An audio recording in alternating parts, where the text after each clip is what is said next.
Ito ang Broad Streamcast Communicators, ang naiba at kakaibang plataporma sa digital broadcast. Mula Luzon, Visayas, Mindanao hanggang sa iba't ibang dako ng mundo.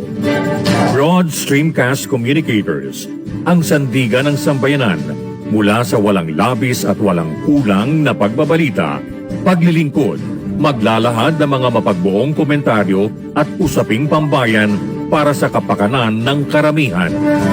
Broad Streamcast Communicators, tuwirang maglilingkod ngayon hanggang sa susunod na henerasyon.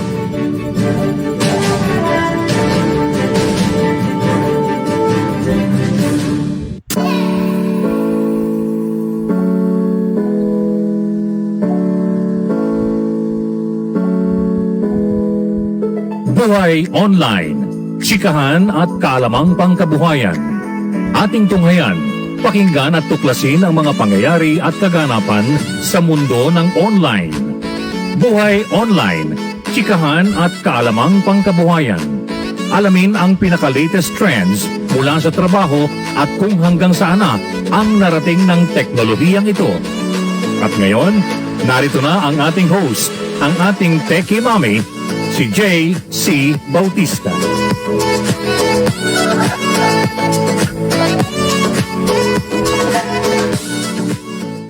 Hello there. Hello. Happy Thursday, everyone. Of course po, nandito po tayo sa Buhay Online. Tama po bang inyong pinasukan na room? This is, of course, Buhay Online with me on a Thursday, April 15. Gusto ko munang batiin ng happy birthday yung aking mga kaibigan at kamag-anak na may birthday today. Well, happy birthday to Almarita Maramara Mamanluk, who's in Canada. Happy birthday, my dear. She's my barkada in Marino sa college. And also, my very dear friend. And also, happy birthday to Lek Villaraza. And also, happy birthday to Beng Awabanda. So, ang ating subject matter for this week, I've been talking about social media, its growing impact on our lives. Of course, social media has affected many lives, for many years now. But of course, ang pinag-usapan natin dito is how social media has affected us more dito sa pandemic situation na to, right? Ano ang good and bad points na nagawa na bring about ng being on social media, and that's what we've been talking about for the past few days, right? Today, kasi nga in the face of COVID-19, social media has become a great way for ng mga tao for communities to stay in touch, di ba? Pamilya, whether it's pamilya, trabaho, or eskwela, this social media has become a very important venue to keep in touch with your schoolmates, your family, and your workmates, right? Kasi nga, we are all physically separated, right? Sinasabi nila nung 1918, okay, nung merong flu pandemic, sinabi infected, a third of the world's population was infected noong 1918. People didn't have, walang social media, walang internet nga, di ba? They didn't have the same sources of communication like we do now, ng mga kabataan ngayon now, na napakaswerte because we have all free access and accessibility is really, and connectivity, walang ganun ng araw, in the same way that we have it now. We now have in the 21st century to quickly share news and information, di ba? Sila noon, they didn't have the same sources of communication. Ang response to the 1918 flu shows that critical information noon regarding the virus was primarily shared sa mga kartero or postal workers, yung mga mailman, right? Or mail women or mail persons, dahil to be gender correct, okay? Or politically correct. So, doon lang sila nakikibalita sa kartero, sa nagdadala ng mail. Boy Scouts nung 1918, Boy Scouts na nagdadala, tsaka mga teachers. Can you imagine Diba? Having to learn about COVID-19 from a Boy Scout na kumakatok sa pinto mo, nagsasabi sa'yo, maghugas ka ng kamay. Diba? With the advent of social media, itong 21st century, not only are we learning the latest news updates real time, right? But we're also using platforms like Facebook nga and Twitter, Instagram to provide personal and business updates, di ba? And that is in a good way. The convenience, of course, is a major advantage. For businesses, this means, syempre, leveraging social media to support employees and customers like never before. Sa gobyerno naman, it means doing its best to efficiently share factual and up-to-date information. Di ba? Ayun na nga, sa Facebook, dyan, yung State of the Nation, yung mga meetings ng presidente ng 10:30 ng gabi, nakikita natin yan sa Facebook easily. Because of social media, nakikibalita tayo. Ang Malacanang hindi na kailangan mag-blackout ng mga TV para magsalita. Di ba? In the old days, in the most recent older days. Ngayon, nag-i-intrude na lang siya sa ating Facebook, right? Sa YouTube, right? Hello there, Tita Agnes. Good morning. Thank you for always watching. And also thank you to Tita Pri Maniago na magbo-birthday na sa April 18. Tita Pri, dyan ba ang ating handaan sa baryo? Wala pa kami nakukuhang invitation, pero alam ko lang na birthday nyo, Tita Pri. Advance happy birthday. That's Agnes Lakap. Hello, Tita. Welcome to the show. So as I was saying, diba, yung nung araw, nung merong pandemic na malakas nung 1918, wala pa silang mga ganitong social media para mag-disseminate ng information. When we take a look at how individuals, businesses, and government agencies have been sharing information through the years and interacting, ngayon, tingnan mo, ginagawa na ito lahat ngayon sa social media, right? Let's tackle today, four primary roles that social media platforms are playing in this COVID-19 outbreak. Sige, isipin natin kung ano ang major role ng social media nitong sa ating buhay, itong pandemic. Okay? Yan ang munang pag-uusapan natin ngayon on a Thursday. Okay? Let me bring it up and discuss it while it's up there on the screen. Takpan ko muna ang aking beloved Jenny and Kiani and my dad, who I miss so much. He's up in heaven. Okay? That's my family right there. Okay? So let's discuss this. Okay? Ano ang role ng social media ngayon sa COVID-19. Let's discuss it in more detail, okay? Siyempre, unang-una, di ba, ang social media is a good source of information, of course, and misinformation dahil nga ang daming fake news, di ba, na nangyayari. Never have we had more real-time information available, di ba? Yung talagang as it happens, when it happens, nakikita na natin, napapanood natin, at nalalaman na natin kaagad information. Never have we had this kind of instantaneous reactions or balita available at our fingertips in the face of a worldwide event, okay? Ngayon na nga, because pandemic talaga, at least nalalaman natin ang news about each other globally through social media, okay? Such information can help us keep us safe, diba? Providing us with a better understanding of what is happening and how it might affect us, diba? Kasi nga, talaga naman, malaking tulong, diba? Pag on mo ng Facebook mo, makikita mo na kaagad dyan yung nangyari na news sa America or if something grave happened or sa Vatican or anywhere. It's really a good source of information. At the same time, yun na nga, yung sinasabing misinformation is the fact that ang dami-daming nagpo-proliferate o nagkakalat din ng fake news. As much as nakakakuha ka ng magandang balita or any balita na real time, marami din dyan mga taong walang magawang mabuti sa oras nila gumagawa ng fake news because it's just as easy to do to make fake ads, fake news, right?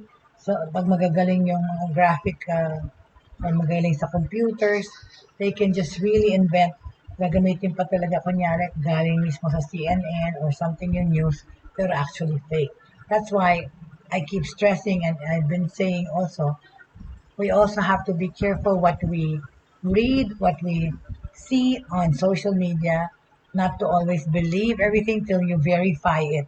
Yun na nga, yung, di ba, maybe I'm guilty of posting or reposting one or two things na nakuha natin information, especially ngayon about COVID, about the vaccine, di ba?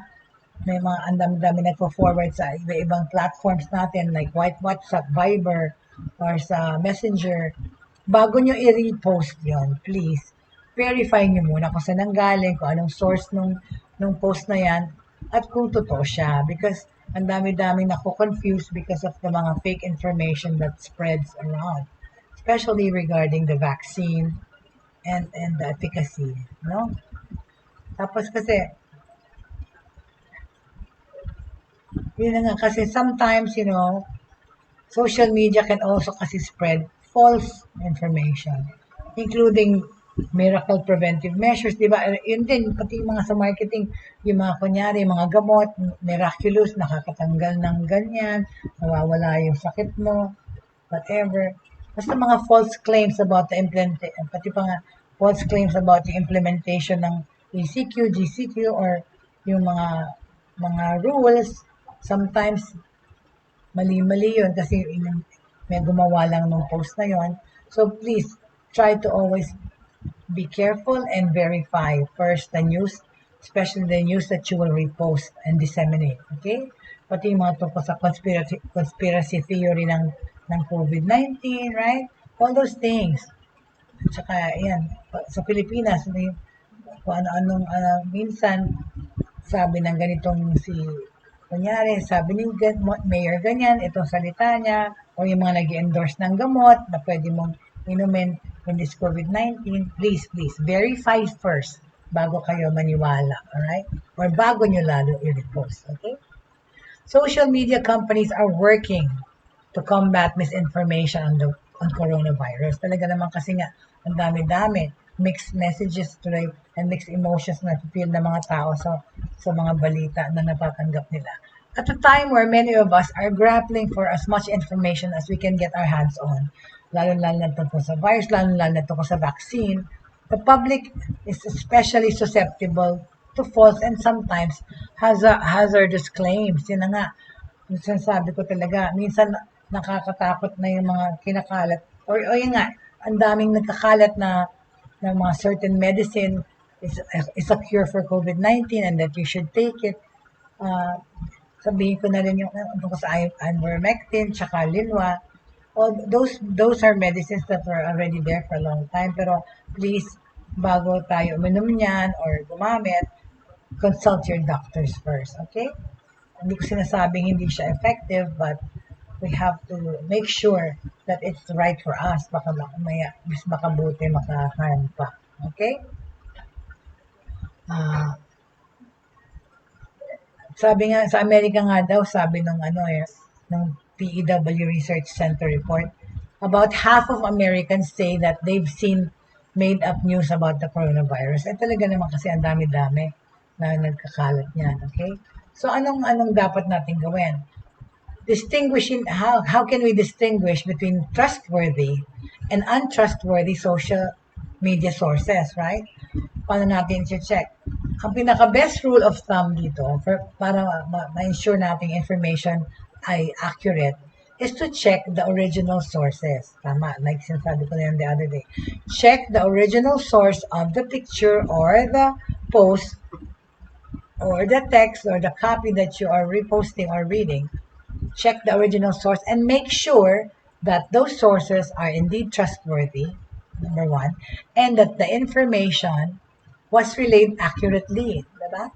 Just because someone claims to have learned something from a reliable source, yun na, kaya nga, diba?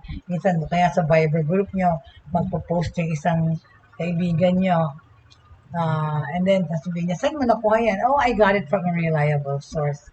Well, make sure that kasi that reliable source is really trustworthy and reliable. Because just because someone claims to have learned something from a reliable source, it doesn't mean that they're relaying the information not accurately at tama, right? If you're the one presenting information, kung ikaw naman yung nagkakalat or nagdi-disseminate na information, whether on behalf of a business or your personal account, di ba? Dapat mong tandaan na it's your responsibility to cite and fact check your own sources. Kasi this is coming from you, okay? Or you're endorsing something or someone. Make sure first bago mo i-post or repost or i-disseminate your information na na-fact check mo na lahat ng sources, okay? Be wary of using wordings that is yung ano to? Mag-ingat kayo sa pagpananalita nyo, in other words, okay? Yung ginagamit yung words na para wag ito maging alarming or absolute. There are still so many unknowns about the virus, okay? And nobody is sure what the coming months or weeks ahead, and maybe years, hold. We are uncertain. Our future about this virus is uncertain. It's always best to be cognizant and realize what we have to know about this and avoid unnecessary bold statements. Huwag kayo magbibigay ng mga matitinding remarks about this coronavirus na as if alam na alam nyo at kilala nyo siya. Okay? Please, because they are still studying the virus. Ayan na nga, may mga variants na nag-spread, na mas mabilis mag-spread yung variant. Kaya nga nakita nyo biglang yung surge ng infection sa Manila from 10,000 na naging 12, naging 15,000 a day. Ano ba yan nangyari, right? Saan ang galing yun, right? And to think na naka-quarantine tayo, nag-ECQ, hindi pa rin natin ito ma-stop. It's really, really alarming already, okay? Okay, number 2 thing about the use of social media platforms. Ang pangalawa, okay? It is the second thing is first one is a source of information. The second one, it is an influence on public response to the outbreak. Ano ibig sabihin, right? Ang ibig sabihin niyan, di ba?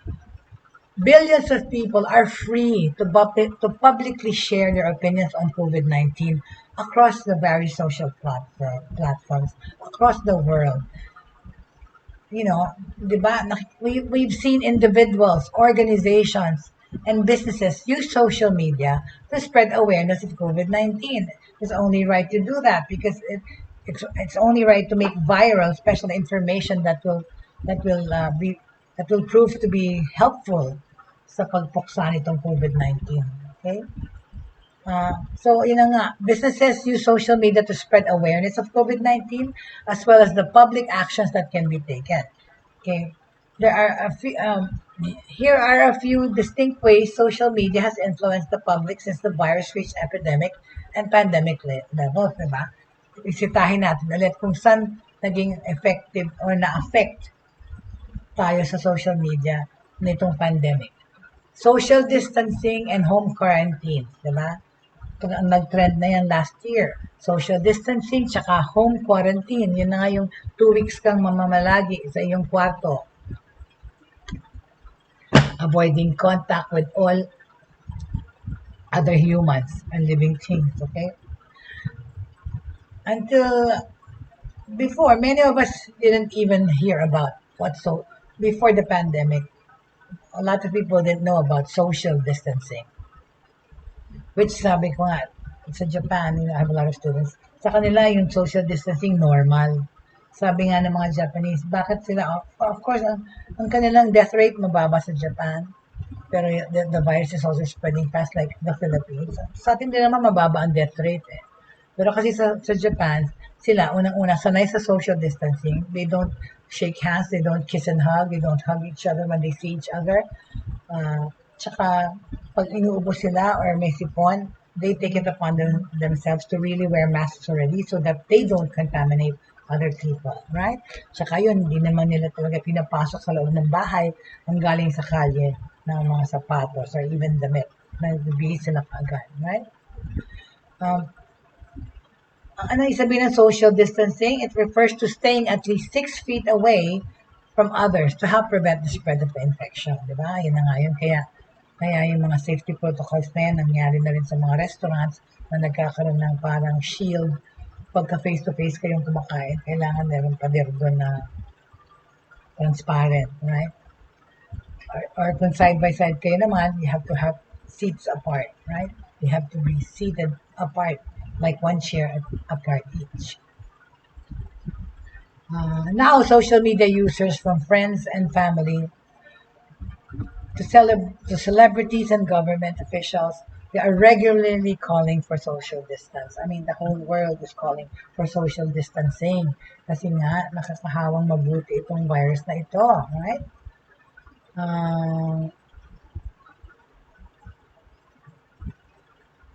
Okay, so ano pa? Boasting and shaming, panic buying. Ayan, itong nangyari. Dahil sa kaagad nakakakuha ng information, minsan false pa kanya sasabihin, bukas ilo-lockdown na ulit yung buong bansa. O parang martial law. May curfew na. So, anong gagawin ng mga tao?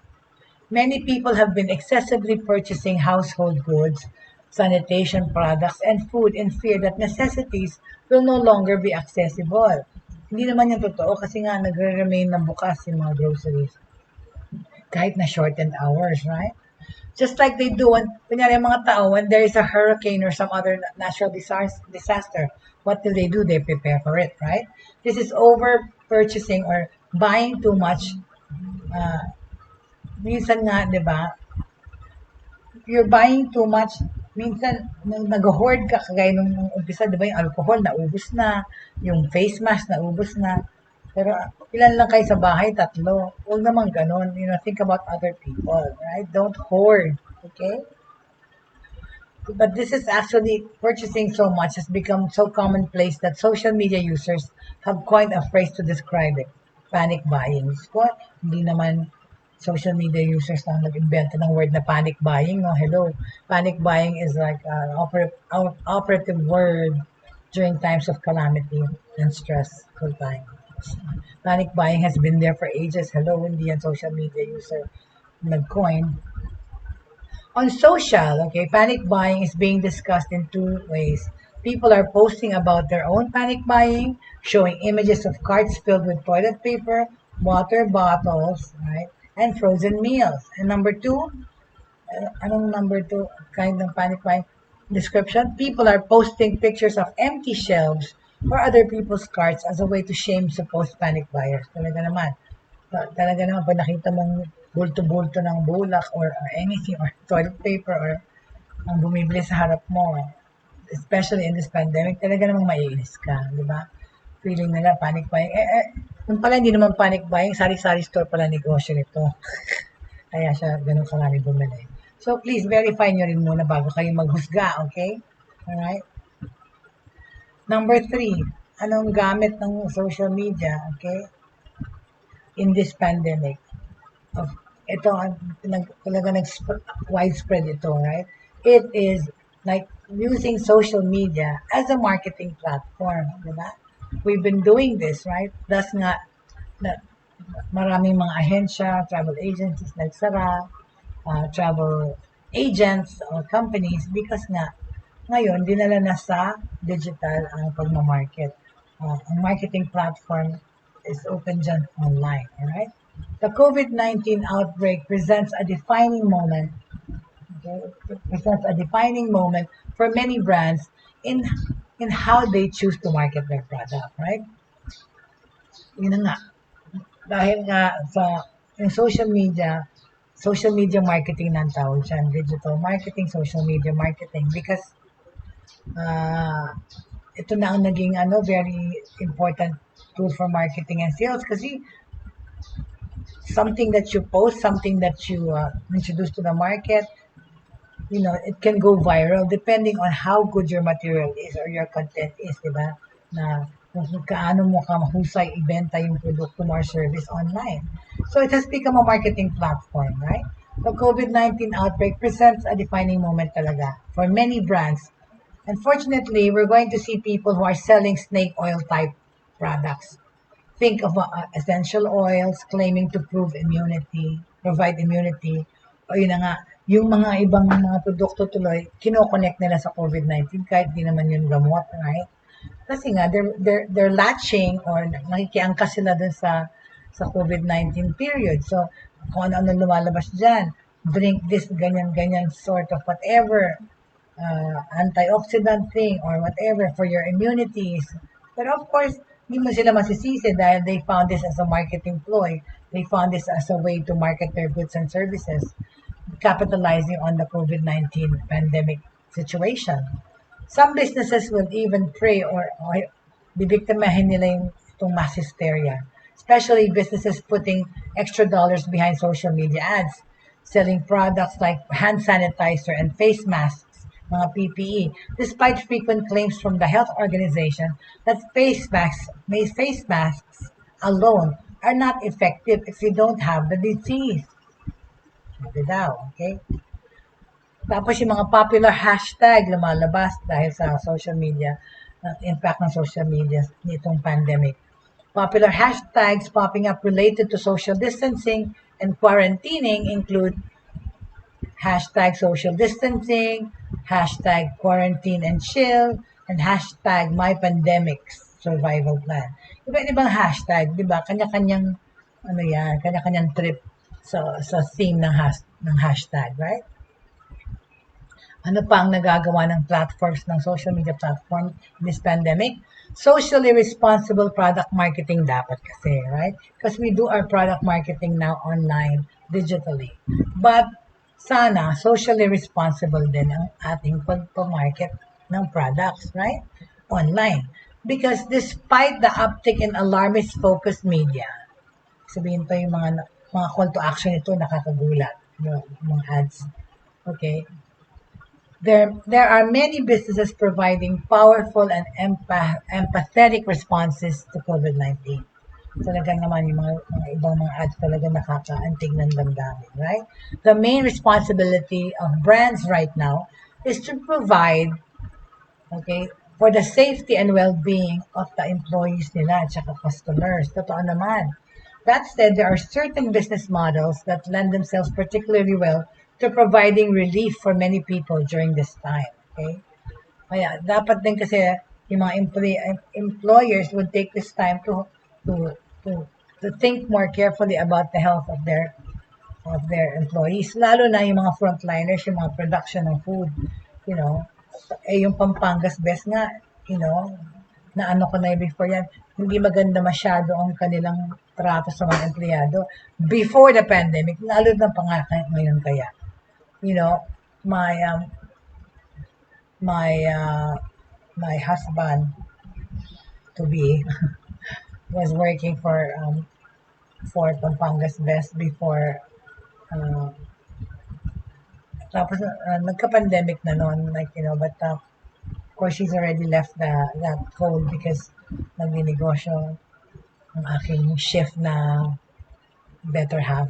But going back to that, you know, yung Pampangas Best, yung kanilang face mask, naka-face mask mga tao doon, sila pang bumibili ng face mask nila. Kailangan nila sa trabaho araw-araw. Okay? Silang kailangan pang bumili ng boots nila na ginagamit nila sa trabaho araw-araw. Tama ba yun, di ba? Diyos mio, ikaw na dapat mag-provide ng face mask sa mga empleyado mo because pumapasok sila dyan, risking their own lives to produce food, right? That na kailangan as an essential, right? With lugaw. Anyway, di ba? Yung Pampangas Best talaga, isipin nyo talaga yung ano nyo, yung mga employee, ang pagtrato niya sa empleyado. Tsaka, dyan, hindi uso overtime na double na time and a half. Well, we'll talk about that another time, but then yun na nga, nabanggit ko lang na yun na nga, yung mga face mask dyan sa Pampangas, empleyado pang kailangan bumili. Right?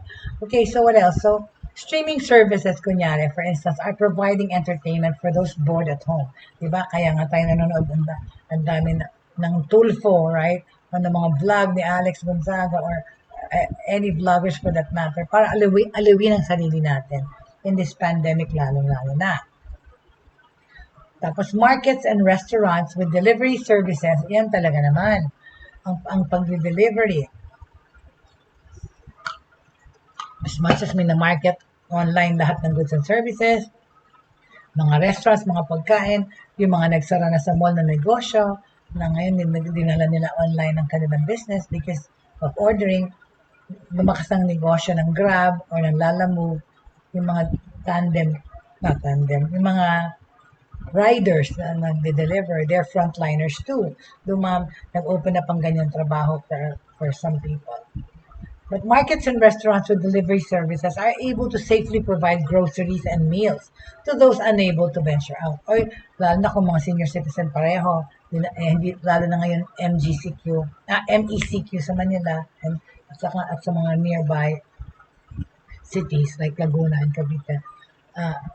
Yung mga senior talaga hindi nalalabas. So it's become convenient to use social media or like sa Facebook, di ba, may marketplace. Doon na kayo umorder ng pagkain, yung deliver na lang nila. Online courses are being offered for free and at reduced prices, okay? Online, itong pandemic. All in all kasi, we're seeing many businesses do the best that they can para mabawasan ang takot at discomfort sa panahon na ito, right? Na ang daming nagkakaroon ng anxiety, nagkakaroon ng depression, especially pag isang taong ka nang nakakulong sa bahay o isang taong mo nang hindi makita mga apo mo. It's very stressful to a lot of people. And it's very good to know that you can get help and support from others. Okay? Number 4, okay? It is a powerful way to bring positivity itong mga panahon ng pag-worry at saka distress. Aminin na natin na walang platform na perfecto, right?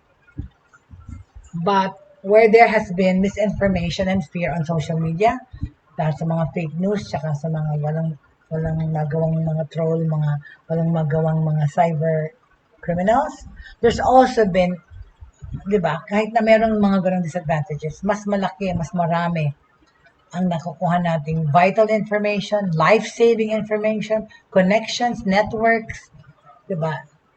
It has, of course, it's been encouraging global unity. Especially even for sources, yung mga crowdsourcing, now more than ever, dito sa pandemic, nagtutulungan ng mga tao, nagre-refer ng mga alam nilang mabubuting tao or bagay that others can benefit from, right? We have become more mindful of others. We have become more caring and thoughtful of others in this pandemic, okay? The ability to share experiences with family and friends help to combat both literal and emotional isolation, while also reminding us all that we are all in this together. Talaga naman talaga kaya natin to, basta lang mag-comply tayo, right? Be mindful. Here are a few ways that social media has made positive impacts during COVID-19. Okay? Yung mga fundraisers that were organized and distributed on social media raised money for those in need. We see that in our Facebook, we see that in our Instagram and our live Facebook stories. You know, people have been trying to raise funds to help those more depressed areas or yung mga kailangan na, kasi hindi lahat ng tao, of course, may computer or may wifi sa bahay, but maraming tao ang may cellphone, right? Which is the one source of way kung paano tayo makapunta sa Facebook and all that. Ang cellphone ang pinaka-vital key sa paggamit ng social media, right? Like I said, mga fundraisers were organized like last year kasi COVID-19 has put many people, especially the elderly and those with comorbidities or with disabilities, working parents who are losing childcare, and those who are losing their jobs in challenging situations, right? Communities are rallying together to support organizations and individuals by sharing fundraisers with large audiences on social media. Okay? Saka mga tao ay pumupunta sa social media so that they can get support in any way they can such as picking up groceries for individuals who are unable to leave home, tulungan yung matatanda nilang kaibigan, or yung tulungan mag-order ng Grab, yung matatanda dahil hindi nila alam, right? So it's become a bayanihan spirit all around, di ba? So, people are, and you can do that through social media, order, or ask information, di ba? Dahil andyan yung mga, ang daming merchants dyan sa Facebook na lang ulit, okay? They will be able to help people who are unable to leave home, or sharing information on how to support local businesses who are struggling to pay their employees, okay? Ano pa ang mabuting nagagawa ng social media sa ating buhay in this pandemic? Well, people are posting pictures and videos to share their experiences, especially those who've had COVID already, right? I have some friends who have recovered from COVID, as much as sadly I have had friends who have died from COVID. I have a total of 6 friends now, and they are not just acquaintances. These are real friends that I've lost, who have lost their battles with COVID. That's why more than there isn't a better time than now to take extra precautions, right? To be extra careful about what we do, especially eating out. My God, kung pwedeng maiwasan na wag kumain sa labas. Hindi na kumain sa labas. Because the minute that you put down that mask, hindi mo alam kung saan manggagaling. This invisible enemy, right? Okay, so now we're back. Okay, as I was saying, nawala tuloy ako. As I was saying, right, people are posting pictures and videos to share their experiences and to give hope.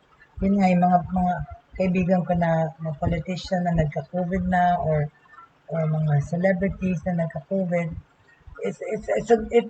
you should be a responsible person to post and offer words of wisdom, if not to give hope to the people, lalo na pag nag-recover ka sa COVID, because really people can recover actually, especially kung healthy ka naman, right? So posts from people na quarantine sa bahay have ranged from videos of living room, or videos of them doing yoga, videos of them cooking, videos of them exercising, videos of them TikToking, right? Kung ano yan, from those kinds of pictures to snuggly pets who are thrilled their owners are with them 24/7. Di ba? Ayun na nga. Nagpo-post ng mga pet, nagpo-post ng exercise regimen, di ba? Kung ano-ano pinapost ng mga tao. Okay? Because they want to share their experiences. They want to share how they're coping, di ba?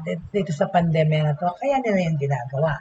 Pero syempre, hindi pa rin nawawala yung pagkain. Pero yung mga luto sa bahay, kasi nga, ayaw natin iwasan yung pagkain sa labas. Kasi doon din mo makukuha yung virus, right? Kahit na sabihin natin, of course, nag-disinfect sila and all, we will never know, right, where it comes from. Okay, there have also been posts acknowledging how difficult and frightening these times are. Totoo naman, yun na nga. So, di ba, kagaya ng sinabi ko, lately, medyo nakakalungkot eh. Halos araw-araw na to na pagbukas pa ng Facebook, kandila, condolences, di ba? Or ganyan, or nasa ospital na scene, na languishing in a hospital, may COVID, asking for prayers nung may COVID.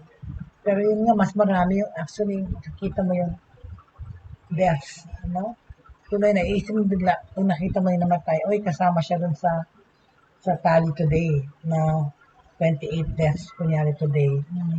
So sad, right? So, iba-ibang klaseng post ng tao. Posts of hope, posts of frustration, yun na nga rin, makakapili naman tayo kung anong gusto natin basahin. Pero sometimes, pag nabasa mo na wala, nangyari na, na-affect ka na. Hindi mo na kasi ma-filter naman yung anong tinitignan mo doon. Pero ayun ako, ayun nga. Tsaka yung automatic na yung graphic, kung nakita ko yung kandila, alam ko may namatay na naman, right? So, uh, some examples talaga, right, are yung mga ganyan posts. These are just examples where people have shown their support and empathy on social media. Because, when you see them posting prayers, when you see them posting pictures and words saying na naka-recover, or yung mga actually video testimonials ng recovered COVID patients, that brings hope, to a lot. And while the tone and delivery, okay, of these posts are different, the message from one user to another remains constant, di ba? Isa lang ang message na binibigyan nitong mga nagpo-post ng ganitong hopeful things. You are not alone in this, sama-sama tayo dito, di ba? Yun lang yun eh. Ang message na binibigay talaga, okay, let's pray, and then let's be vigilant, at saka resilient naman ang Pinoy. We will bounce back from this. Together, we can do it. So, ayan yung mga messages of hope na gusto nating nababasa na on a positive note, di ba? Kasi nga, yun nga, constant siya ng fact na sinasabi ng lahat, we are all in this together. Kakayanin natin to sama-sama. And living in this kind of normal na ganito ang ating new normal. We move forward, we learn to value what we have, and it's given us time to plan for the future, of our future actions and what we can do pa, di ba? We have to know na, di ba, that merong silver lining, na meron pa tayong silver lining na pwedeng i-enjoy. In the religious sense naman, di ba, sabi nila nga, yun nga, when Christ died on the cross, He did that and sacrifice dahil babalik siya. At sa pagbalik niya, lahat ng heartache, lahat ng mga strife, lahat nitong mawawala. Diba? Because there is still, yun nga, yun sa religion, iba naman, diba, sa end ng rainbow, makikita rin natin ang end ng rainbow na ito. Hindi natin lang alam kailan, right? But it will happen, right? Siyempre, there's still a lot to learn. This is the first time any living generation has experienced a pandemic of this scale, okay? And we're just beginning to understand social media's role in this, diba? In the years to come, it will serve as an incredibly precise example. Itong pandemic na to, magiging something for the books. Masasama na tayo sa period ng bubonic plague, saka nung SARS. Ito nga, longest lockdown dito sa Pilipinas, right? We will go down in history itong COVID-19. It will be a perfect case study in the ways the public and businesses alike responded to this kind of situation, to this pandemic. Okay? Kasi global event talaga naman to. And in the future, papag-aralan nila yung responses on a public platform. That how the social media has affected the lives of individuals, also in corporations and governments. So, how does social media affect our daily life? Well, it does in a big way, okay? I came to realize that social media, besides being attractive at all-consuming, it has an enormous impact on our everyday life talaga, okay? I will not say it is negative or positive, but it does have an effect. Obviously, aminin nyo, may effect talaga sa inyong social media. But somehow, it definitely changes us, right? Nakikiasa ko dahil sinasama ko yung sarili ko dahil talaga namang ako affected na ng social media. Most of my work is affected and affected by social media. All people around us speak about this so much that it has become a common subject. Diba? Well, I'll admit that I also quickly scan and read articles about social media because I usually like to read about positive things. But today, we are showing you different aspects that you probably already heard about on how social media has affected or is affecting lives, right? Unang-una na nga, di ba, yun na nga yun, because pandemic situation, Sometimes it's a form of escape. Lalo na kung nasa bahay ka na nakakonfine, ando doon pa rin yung feeling mo. The things that you were feeling before the pandemic and that you were doing on social media, patuloy pa rin yun nitong pandemic. Kaya lang nga, na-enhance lang yan because of issues na yun nga, real issues like the vaccine or the actual virus itself. Uh, when you go on social media, there is the need to belong somewhere. Tsaka yun, a lot of it, di ba, may self-promotion sa social media eh. Buhatan ng bangko eh, right? Social scientists have studied users on Facebook, trying to figure out why they use this network. What have they discovered? According to Nadkami and Hoffman in 2012, the use of Facebook is justified by two main needs. Bakit nasa Facebook ang tao? Number one, it is the need to belong somewhere. Okay? At pangalawa is the presentation self. You know, yung gusto natin malaman yung public opinion and to some point, some people, it matters so much. Pero pwede rin yung maging detrimental. Like yun nga, balik-balikan ko yung kwento ng mga Korean pop stars na nagpapakamatay dahil ayaw nila yung nababasa nila sa Facebook or whatever, Instagram, tungkol sa kanila. But like I said, public figure ka nga eh. When you decided to become a celebrity, of course, unang-una you owe it to the fans or the people or media to na ikaw ay nakilala, right? So, dapat open ka rin, open mind ka, tsaka malakas yung dibdib mo na tanggapin yung mga kahit bashers because nobody is perfect. And at the same time, people will always find something, right? There's no perfect situation. There's no perfect world, right? You cannot please everyone. Some will like you, some won't, right? O naman, dapat kiber lang, right?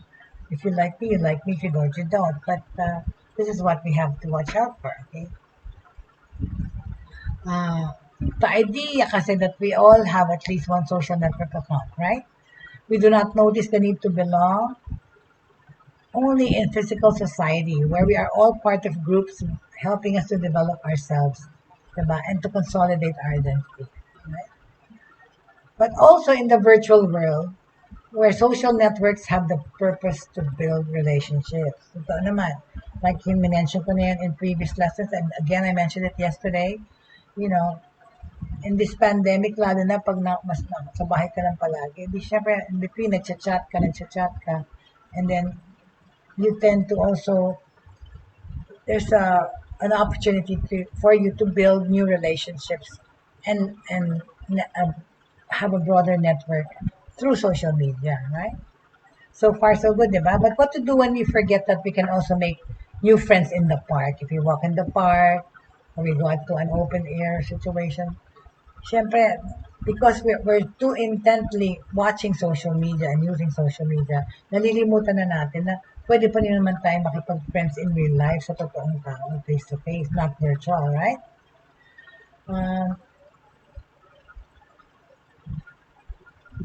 Kasi nga, hindi tayo lumalabas, kaya lalo na pupunta sa social media yung ating attention. Hindi naman tayo make friends sa train dahil ayaw mo na yung binabahayan ng virus.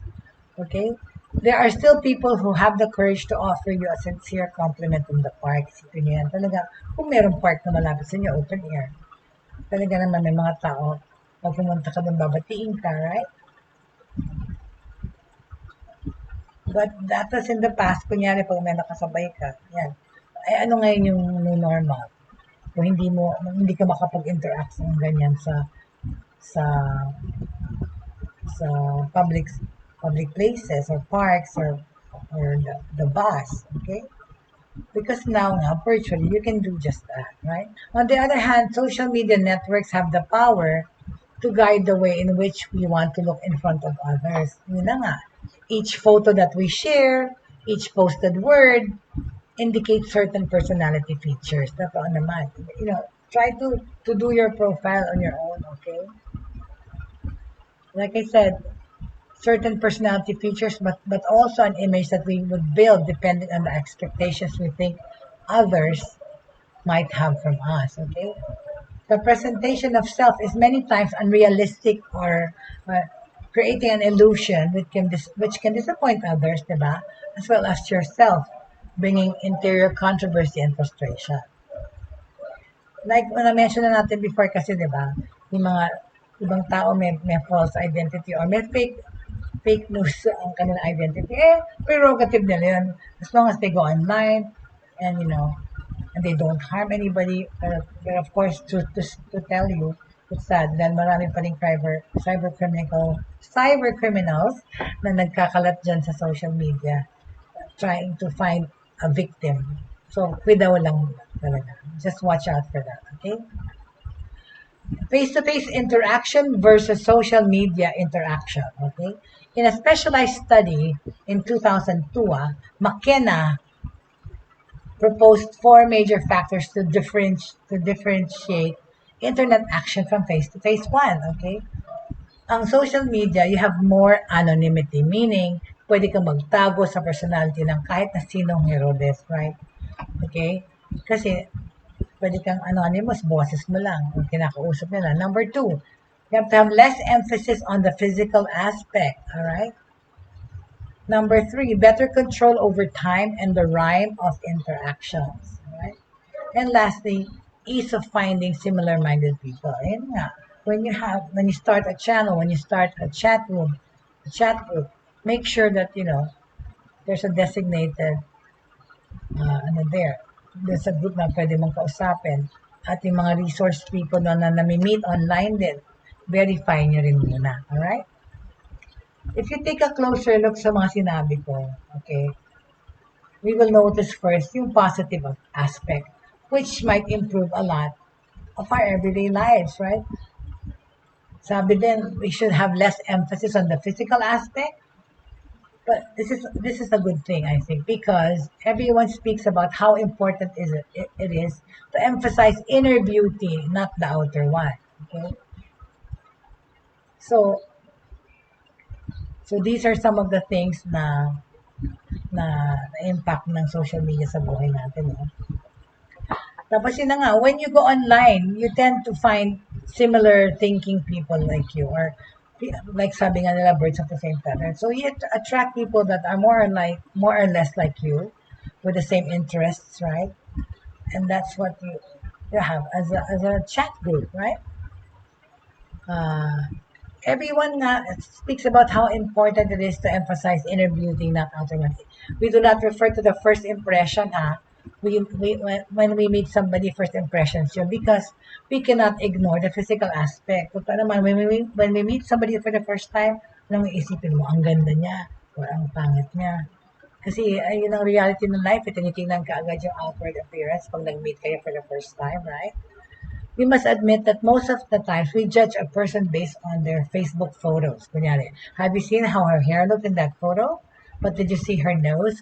Pag lalo na, pag nagpo-post ka ng pictures mo ngayon, biglang may lumitaw na picture mo ng araw na, yun na, nakita, ilong mo, ginawa, nagbago ka ng mabuti. Sa Facebook kita nakita, pero hindi kita nakilala. Okay? So those are the things that, we watch out for.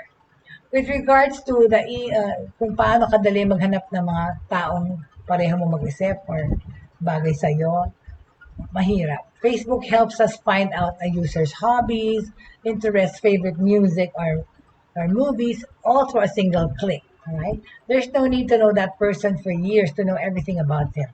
Nowadays, what are they like and what do they dislike? Practically, diba? It's not enough to spend 1 hour on someone's profile and you know everything about them.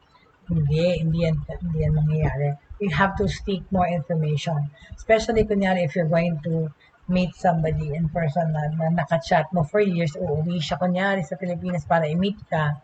Bago pa siya umuwi, i-check mo na muna siya, yung background check mo na muna siya. Okay? But what about the satisfaction of knowing a person step by step? Diba? Di ba mas importante yan? The thirst that you see, right? The thirst that you see if you guess their favorite movie without checking their online profile. Where is that get to know someone game that awakens the thirst to establish new friendships? Kaya ang importante rin sometimes I feel that instead of helping us make new friends, social networks lock us in a box with a key inside. Well, sometimes I feel that way kasi nagkakaroon ng click-click, di ba? Hindi ka pwede sumali dito sa group na to kasi iba to, ever. However, one of the main needs of us humans is the constant relation with one another. Hindi tayo pwedeng hindi mag-interact sa kahit na sinong tao eh. This is a principle that God stated since the very beginning when He saw that Adam needed a companion, right? Sabi sa Genesis chapter 2, verse 18, "And the Lord God said, it is not good that man should be alone. I will make him a helpmeet for him. I will make dapat yan, sabi doon, I will make a helpmate for him. So kaya nga gumawa ng tiid ni God, right? We cannot oppose the changes that social media is triggering in our lives. We cannot even avoid it or stop it. It just keeps happening, right? Because really, we have to accept the fact that social media is here to stay. And social media is a good way and platform to not only vent feelings of frustrations in quarantine, but in order to do productive things like marketing and or selling, okay, goods and services, okay?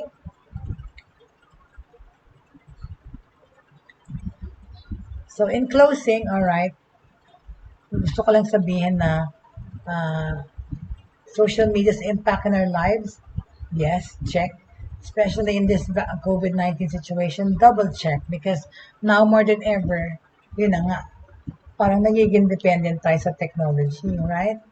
And ayaw naman natin maging addict yung ating mga anak din sa computers or even social media addiction for that matter. So there are ways to avoid this. There are ways to limit the technology use. Okay, I will go about that tomorrow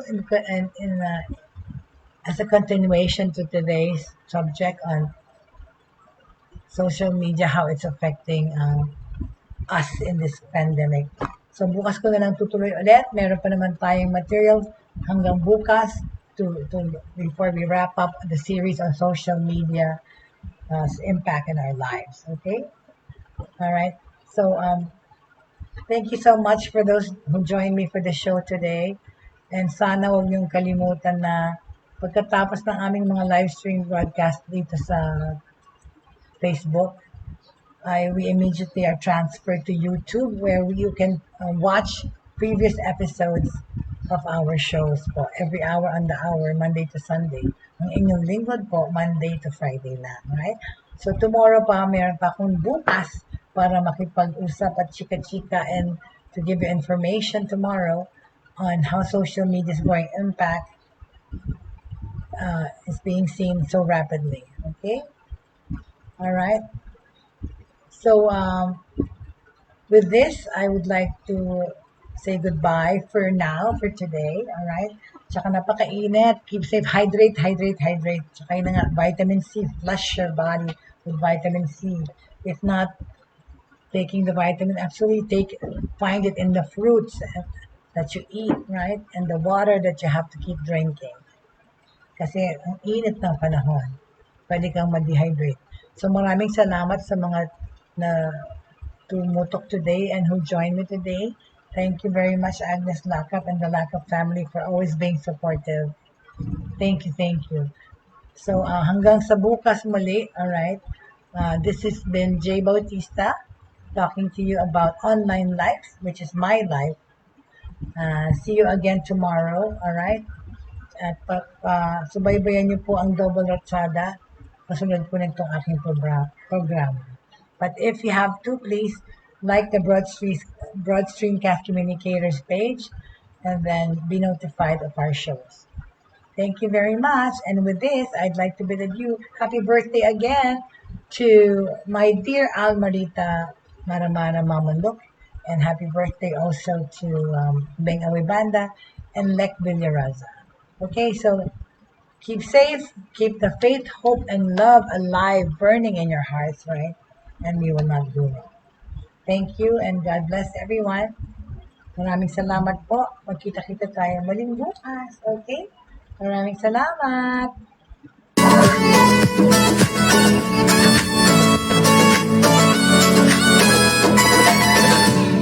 Inyong natunghayan at napakinggan ang mga makabagong pamamaraan sa mundo ng online sa pamamagitan pa rin ng Broad Streamcast Communicators. Hanggang sa muli, maraming salamat po.